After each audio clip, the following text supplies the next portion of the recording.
humanity. Keep watching The Politics every Friday, 12 p.m. Eastern Time on New York Parrot TV. Imagine a media platform that reshapes the conversation, empowers your voice, and redefines the Bronx community. Bronx Post, changing the reality, changing the narrative for businesses, politicians, and government. Welcome to Talking Politics. I see we had a short commercial. My name is Robert Press. I am a reporter, as you can see by my official New York City press card for the Bronx Post and the Park-Chester Times. Both, like this show, are part of Parrot Media Corporation. I also contribute to the Co-op City News. I have a blog at www.100%.blogspot.com and Facebook pages 100% and What is Going On in Your Community Board. The views expressed on this show are those of the host, any guest, or anyone who's commenting at the bottom of the screen, and not necessarily that of Parrot Media Corporation. Let's go to a quick weather report. Today, it will get up to 85 with a beach weekend.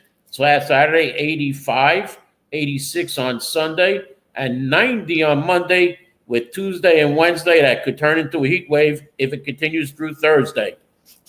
I hope everybody had a nice 4th of July. I had my nice vacation last week. However, when I went to sleep that night on July 4th, I and my neighbors were treated to fireworks up into the AM hours, with the rest of the unused fireworks going off on the next day, July 4th, again into the AM hours. Now, I have an item here for Attorney General Letitia James, who got involved in the Spectrum Optimum talks when Optimum, the old Cablevision, and Spectrum had a contract problem where Optimum did not show Spectrum Channel New York One. When Attorney General James got involved, suddenly New York One was back on Optimum.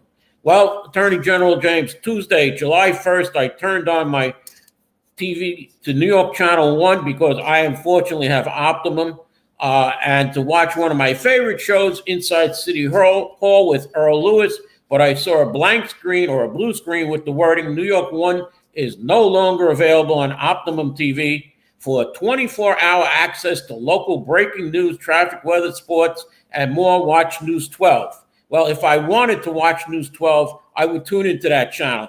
I tune into News 12 maybe 30 seconds a day when a TV goes on, because that's a station that comes on when TV goes on, and I change it away from News 12 right away. So, Attorney General James, where are you? And I would like to see the New York City cable TV monopoly that says this borough goes to this company, that borough goes to this company, broken up, and have free access to, so I can get Spectrum cable on my TV. I don't like cable. I don't like Optimum. I don't like the other choice, Verizon. I want Spectrum TV, Attorney General James. Where are you? Going into presidential politics, trying to calm down a little, President Trump visits Texas today to tour flood-ravaged Kerrville and meets with first responders whose heroism has been a spark of hope in an otherwise grim week of news there. Trump's visit comes a week after heavy rainfall caused the Guadalupe River in Kerr County to rise 26 feet in less than an hour, killing at least 121 people, including dozens of children at the nearby Christian summer camp, Camp Mystic. The search for more than 170 people still missing continues, with more than 2,100 responders on the ground in Kerr County from local, state, and federal authorities, and even from New York City, as Governor Hochul sent a few people down. I would say this is a 100-year catastrophe. It's so horrible to watch, Trump said on Saturday. Now, as far as our New York City mayor's race, it appears that President Donald Trump wants to put his 2 cents in.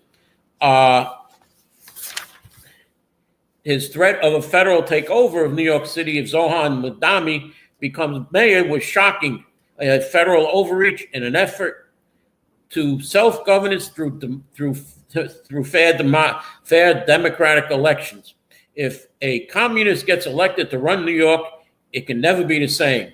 We have tremendous power at the White House to run places where we have to, Trump said in Tuesday, in which he also criticized Washington's local government, Attorney General Letitia James, and ranked choice voting. You have a lot of crooked things going on there in New York. We have to straighten out New York, he added. maybe we're going to have to straighten it out from Washington. In the 2 weeks since Mandami's whim, Trump went from threatening to pull federal funding if the mayor doesn't do the right thing to questioning his American citizenship and threatening to arrest Mandami if he blocks ICE from doing criminal enforcement, to now threatening to run the city from the White House. Trump cannot take over the White House, take over New York City, but there are ways he can make life difficult. Columbia University legal expert Richard Bravo told Newsday in a story that is getting to the truth behind Trump's words. That includes federal lawsuits, targeted investigations into Mandami or his allies, cutting federal or even deploying National Guard troops like he did, cutting funding, that is, or even deploying National Guard troops like he did in Los Angeles. Trump has done this before in 2020. September 2020, he labeled New York City and others anarchist jurisdictions and threatened to restrict federal grants. Mayor Bill de Blasio at the time sued, but no money was ever withheld since Congress controls spending. And the Republicans were not in control of Congress back then, as they are now. But this is Trump too, and the president has been testing the limits of federal power and what the courts will permit. He's already yanked money meant to serve migrants out of a city bank account, and his mega bill is expected to reduce the flow of federal funding to New York. Now, Mandami didn't get into the details, just saying at a press conference Wednesday that Trump spoke about democracy as if it was something that he could either opt in or opt out of. As far as foreign policy goes, President Trump had a phone call with Ukrainian President Vladimir Zelensky, where Zelensky described it as a very important and fruitful conversation. But seeing a ceasefire appears still to be out of reach as Russia continues to sporn negotiations at the end of the war, to end the war. When we talked about different things, we had very good call, Trump said. Zelensky said the leaders backed Ukraine's air defense attacks and mutual procurement in investment. U.S. weapon shipments to Ukraine have now restarted, as Trump promised they would. American-made artillery shells and mobile rocket artillery missiles are now being provided to Ukraine. It's unclear whether other parts of the shipment paused by Defense Secretary Pete Hegseth last week, such as Patriot missiles, will also be headed to Kiev. Secretary of State Marco Rubio said the U.S. was disappointed and frustrated by the Russian stubbornness on ending the war in Ukraine. But after meeting with Russian Foreign Minister Sergei Lavrov in Malaysia, Rubio said the two discussed a new and different approach for peace talks, which he will bring back to President Trump. As Ukraine hopes for more Western help, German Chancellor Friedrich Merz said it remained an open conversation if the U.S. would deliver more Patriot missile systems to Kiev. As far as Iran goes, the UN nuclear inspectors left Iran over the weekend after the country stopped cooperating with the international watchdog at a particularly critical moment when experts say they are warning that the attack on Iran's nuclear facilities may simply drive the country to take its program underground. Meanwhile, European officials are saying the U.S. strikes heavily set back Iran's nuclear proliferation, but didn't liberate it, sharing concerns that any future negotiations with Iran may have been wrecked instead. If you're wondering whether state legislatures, lawmakers will return for a special session this fall to address the deep spending cuts created by the Trump mega bill, take a number. Democratic state lawmakers are similarly unsure if they'll go back to Albany to take up the immediate concerns raised by the federal tax and spend package, such as the cuts to the essential plan. This program provides health care to roughly 1.2 million New Yorkers. Governor Kathy Hochul has the power to make mid-year budget cuts without the 213-member state assembly and state senate legislature coming back to take a vote. State lawmakers in Hochul's office on Wednesday was sifting through massive legislation package signed by the president last week. The only firm consensus so far, the mega bill stands to double the state's budget gap from $7.5 million to $113 to potentially a $13 billion budget gap. And if you remember, when Mayor Adams was in trouble, he was under indictment, Governor Kathy Hochul said that she was going to put a three-pronged plan to increase the state oversight of New York City. The proposal came under intense public scrutiny as many called on Hochul to do something to address the crisis of confidence in Adams and his perceived subversiveness to President Trump. By the time the state legislature session ended in June, though, the governor had little to show for her proposal. Only one part of the plan ultimately received approval from state lawmakers, a minor funding increase for the state deputy controller for New York City. Hochul said the extra cash was to support the office of the state controller in their statutory responsibility to assist New York Fiscal Control Board for the city of New York. The office's budget for New York City increased from $4.848 million to that it had stayed for the Hochul's first 3 years to $5.543 million. A small portion of the hike came at the request of the state controller's office, but the majority, $620,000, came as a result of the governor's bid to increase oversight of Adams. There are other pitches to create a new special state inspector general whose only job would be to keep an eye on the mayor and to allow city officials to sue the federal government went nowhere. Both proposed changes would have required support from not just state legislatures, but members of the city council as well, and neither group expressed much support for the measures. The press secretary to Governor Kathy Hochul of Avi Small resigned last Friday, days after the governor's office confirmed to the New York Times that it was investigating an allegation that he improperly touched another male aide. Small was placed on leave last week while lawyers from a private firm contracted by Hochul's office investigated the incident that took place at a bar in Albany after an all-staff retreat on June 16th. Small, 32, joined Governor Hochul's office months after she became governor and soon emerged as one of her most trusted aides until now. The state's new public finance program has triggered big business for political strategists. And I hope my friend Anthony Ravecchio is listening, because fundraisers, accounts, and advertising with spending on bookkeeping by state legislative candidates shot up 86% from 2022 to 2024. Polling was up 18%, and professional services, Anthony, was up 17%. So we have the state races coming next year. It looks like you should be able to hook up to one or two new candidates. I know that a certain consultant made a killing on the borough president's race. Unfortunately, his candidate came in way behind the winning candidate, who was the incumbent borough president here in the Bronx. And that's it for that race. The number of cars driving through MTA crossings without paying tolls remained largely unchanged in 2024 compared with the previous year, despite efforts by the MTA and a regional law enforcement task force to crack down on ghost vehicles. Tom Homan, the border czar for President Donald Trump, said that immigration agents will ramp up arrests in New York City as part of a broader crackdown on sanctuary judgments that limit cooperation with federal authorities. So what does New York City Controller Brad Lander and public advocate Jumaane Williams do? They urge migrants to skip their immigration court cases and go into hiding to avoid being detained by federal authorities, the New York Post reports.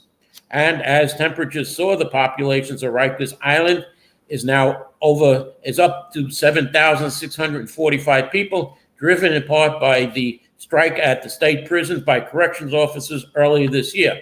However, the city controller, which used to put up a Rikers Island dashboard, hasn't put one up in about 6 months since he started running for mayor. So let's hope that city controller Brad Lander would put back up his Rikers Island dashboard. Before I go to the break, I just want to say a little bit about cannabis. New Yorkers over age 18 who regularly smoke or ingest cannabis to get high has increased nearly 17% from 2021 to 2023, according to the State Health Department, which released a report last week. The report revealed 14.7 of New York adults have used cannabis in the last month, with just under half reporting it almost daily. Young adults aged 21 to 24 use cannabis the most over other age groups, and the LGBT community sees double the rate of marijuana consumption than others. You know, a 30% increase in daily use is nothing to scoff at, said Kevin Sabat, a president and CEO of Smart Approaches to Marijuana. The group opposed the 2020 legalization of marijuana for New Yorkers 21 and over, and views the uptake of public health concerns as young people's brains continue to develop until the age of 25. So that he said that the state is threatening to repeat similar mistakes made during the height of big tobacco as smoking cannabis increases The risk of lung issues increase, memory function. We don't allow smoking cigarettes in public places, and yet marijuana, for some reason, gets kind of free pass. But Sabat says state leaders continue focused on tax revenues instead of long-term health effects that are done by these smoking cannabis. I'm going to take a commercial break now. When I come back, I'm going to go over the numbers as far as the mayor race, the city controller, the 13th and 17th city council races here in the Bronx, which had to go through ranked choice voting, and a little bit about the mayor's race. So let's go to a commercial right now, please. Imagine a media platform that reshapes the conversation, empowers your voice, and redefines the Bronx community. Bronx Post, changing the reality, changing the narrative. For businesses, politicians, and government agencies, we offer targeted advertising solutions that drive results. Amplify your message. Reach the heart of the Bronx and beyond. Our platform connects you to the community. Learn more. Email info@bronxpost.com or call 718-892-5555. Visit www.bronxpost.com for breaking news and updates. Bronx Post, changing the reality, changing the narrative. Okay, welcome back. I'm going to try and go into ranked choice voting here for the four offices I said. As far as mayor's race went, on primary night, Zohan Madami had 545,334 votes, or 56% of the vote. Andrew Cuomo had 428,530, or 44% of the vote.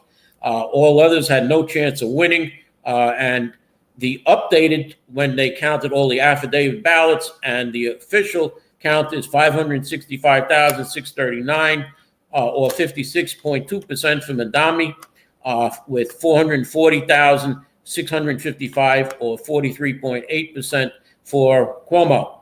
That was after ranked choice voting was counted. And there were 54,964 votes that went dead or burnt out because there was no place to put them. For city controller, Mark Levine started out with 444,067 votes, or 48% of the vote. Justin Brannon had 308,637, or 33.3% of the vote.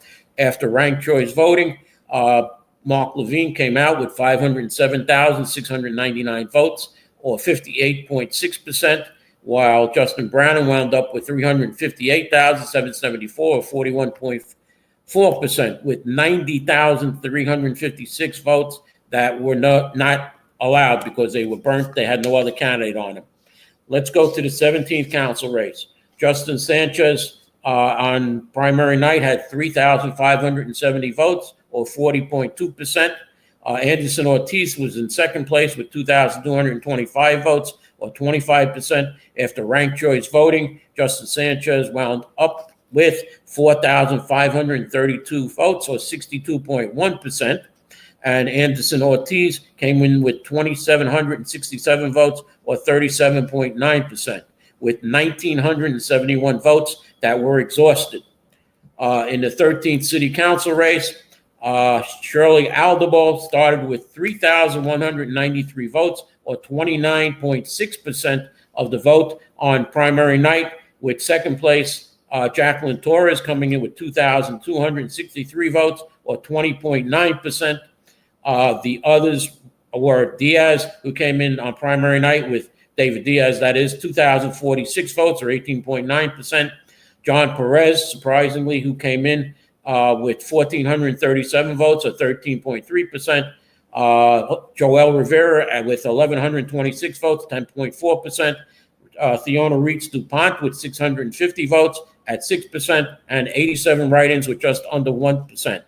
The final numbers after all the ballots were counted, Shirley Aldebol came out with 4,678 votes, or 56% in ranked choice voting.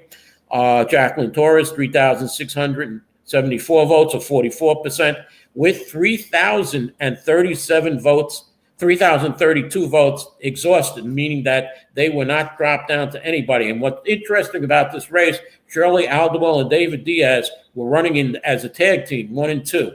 And when David Diaz went out, Jacqueline Torres got more of his votes than Shirley Aldwell. So it looks like Shirley Aldwell is very weak in the 13th Council District, starting off with under 30% and having her running mate more of his votes go to the second place finisher. So this looks like it could be an easy race for incumbent Christy Marmorato, but we have the Bronx Democratic Party, and this is the only race in the Bronx, so look for things that are going to happen. As far as the mayor's race goes, Democratic Socialists in New York, embattled by Zohan Madami's mayoral primary win, are warning that they may go after 5 House incumbents next, and they are Hakeem Jeffries, the minority leader, which is at the top of the list, because these Congress people are not endorsing Madami for mayor.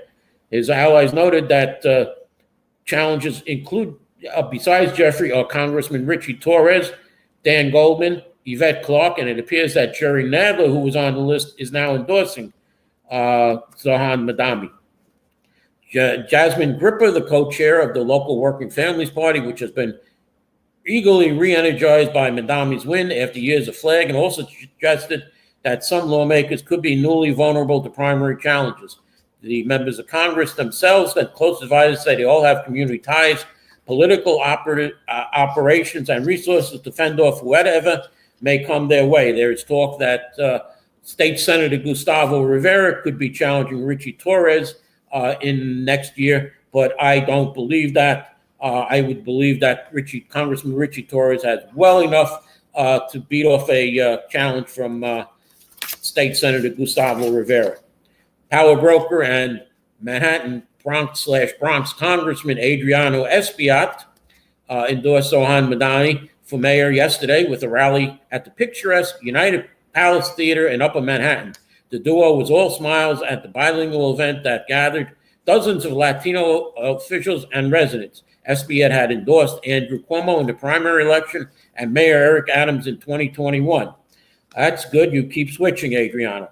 While House Democrats praised Madami's focus on the cost of living, he was careful not to criticize colleagues in Congress who are hesitant to back the Democratic Socialists. He similarly steered clear of offending Democrats running as independents against Madami in the general election, which should Adams or Cuomo drop out of the race, that is not for me to decide, SBR responded. I think it's important that all Democrats coalesce around the Democratic nominee, he later added.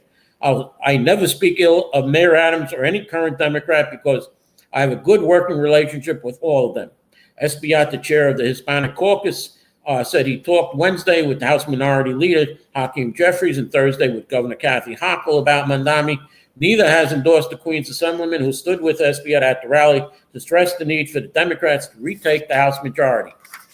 Former Governor David Paterson seems to have been involved in this election. While the moderate Democrat is sure he's against Democrat nominee Zohan Madami, he's previously supported all 3 independent candidates, and he's the stepfather to the son of the Republican nominee. Paterson convened a press conference in Midtown during the week on Monday morning to call on the 3 independent candidates to find a way to unite behind one of them to defeat Madami, but he declined to say who he thought the voters should support come November.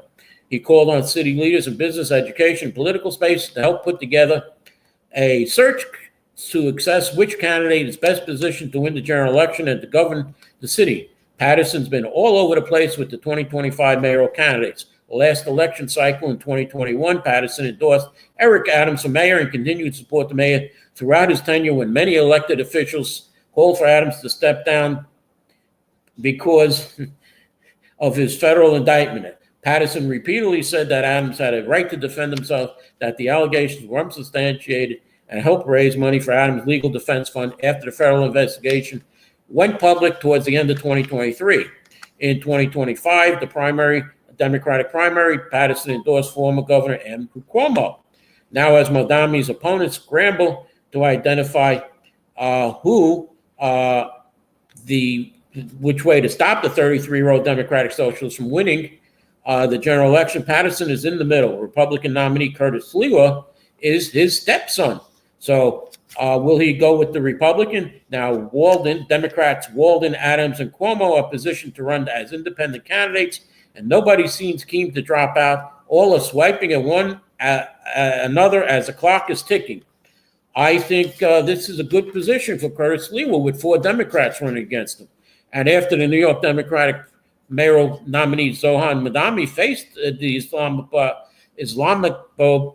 Islamophobic attacks, Republican nominee Curtis Sliwa made an impassioned plea on Fox News.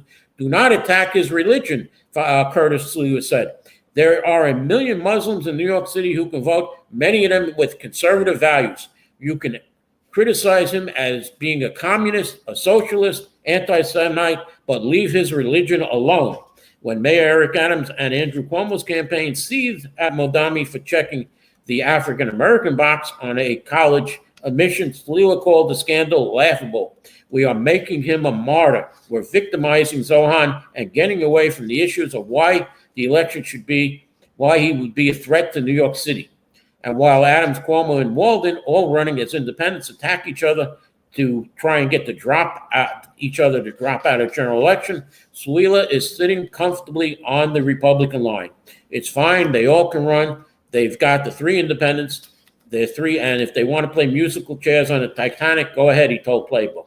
Yes, it's the red beret wearing tabloid celebrity, that is, AM shock jock who's taking the high road on the mayoral race. Of course, the Guardian Angels founder would never skip a good PR opportunity, so his campaign has eagerly pitched a nice guy narrative.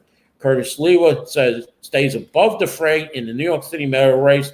A Monday press release blared while independent rivals bicker. Sliwa connects with New York voters. He bragged to Playbook about taking the subway, campaigning in all 5 boroughs, and keeping his distance from President Donald Trump. Sliwa said he voted for Trump in 2024, but he's not the unpopular president's puppet like Eric Adams, he said. And he has no interest in defending the mega bill Trump just signed into law. It's very problematic about Medicaid. And obviously the money's in New York City desperately needed for social service programs. There's no doubt about it. We're going to get hurt, he said, before criticizing Adams and city council leaders for not putting aside enough savings in the city budget. In 2021, Curtis Sliwa lost to Eric Adams 67-28, but he's hopeful that percentage could grow and win in a crowded field this year. He said he's got a plan, ignoring the Republicans calling for Madami to be stripped of his citizenship. He is one of many immigrants who is legally here. You're not deporting him, Sliwa said. He's running for office. He has a momentum, and the only way to stop the momentum is to go into neighborhoods where he clobbered Cuomo and recruit those millennials and Gen Zs to his point of view, Sliwa said. As the latest one of these mayoral polls holds a 10-point lead over Andrew Cuomo in New York City's general election, while Mayor Eric Adams trails in 4th place behind Republican nominee Curtis Sliwa, according to a new poll. They have Madami at 35, Cuomo at 25, Sliwa 14, Adams at 11, Attorney General Walden at 1%, and 13% of the respondents said they weren't sure, and 1% picked another candidate. It was a survey of 1,036 registered New York City voters that was conducted between July 2nd and 6th and has a margin of error of 4.2 percentage points. And this is much better than a previous poll, which had Sliwa at 3%, Adams at 4%, with Madami leading Cuomo at 35-32. Then another poll had Madami at 41%, Cuomo at 26%, Adams 16%, Sliwa 10%. And now one of the later polls has Madami at 35%, Cuomo at 29%, Sliwa at 16%, and Adams at 14%. So Sliwa has nowhere to go but up. I'm going to close with the Bally's elected officials' picks to the commission. The State Gaming Commission has closed applications for up to 3 full downstate casino licenses. It is slated to award by the end of the year, but a crucial hurdle for each of the 8 proposals is the approval of a community advisory board by a 2/3 vote, which each must do by September 30th. The members of each committee are selected by the governor, local mayor, or county executive, state and city lawmakers. In some cases, the members who are just appointed this week are the elected officials themselves or appointees, staffers, but others figure largely out of the public eye. So who are the people tasked with making the casino? Now, as far as the Bally's Casino here in the Bronx, the governor's appointee is Rafael Salabroris, which I hope I pronounced his name right, the senior vice president at Empire State Development Corporation. State Senator Natalia Fernandez's appointment, Alex Porco, the chief of staff to Senator Fernandez. State Assembly Michael Benedetto's appointment is Matthew McKay, who has worked his way up to legislative director to Benedetto. Bronx Borough President Vanessa Gibson's appointment is Lisa Soren, the president of the Bronx Chamber of Commerce. The mayor's appointee is Paul Phillips, the Bronx director for the Department of City Planning. And Councilwoman Christy Marmorato's appointment is Daniel Volpe, general counsel at Pascaluco Incorporated. Now, Christy, you made a big mistake by putting Daniel on there. You should have put me on there. I would have given these people so much aggravation that they would have quit, so you would have had the only appointee on the board. And that's going to be it for today's show. If you can't see me live, I want to thank you for watching me on YouTube, and I'll see you next week here on Talking Politics. Thank you for watching.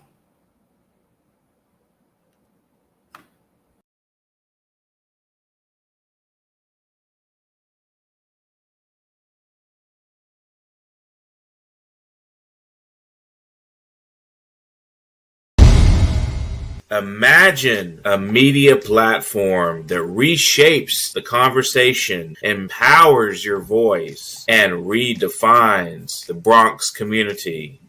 Bronx Post, changing the reality, changing the narrative.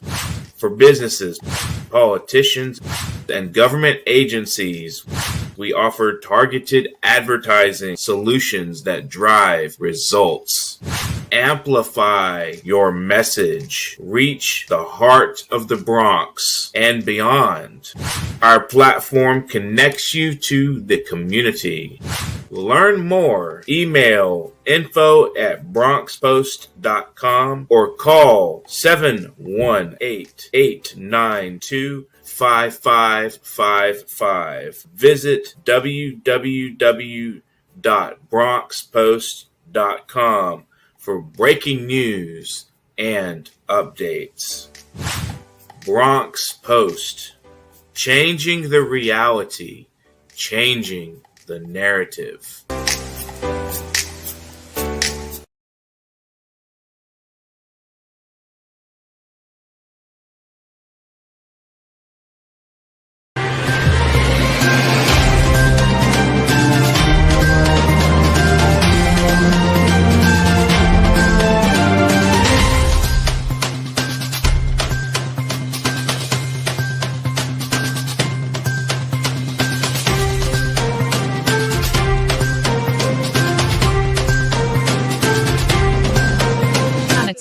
Keep watching The Politics every Friday, 12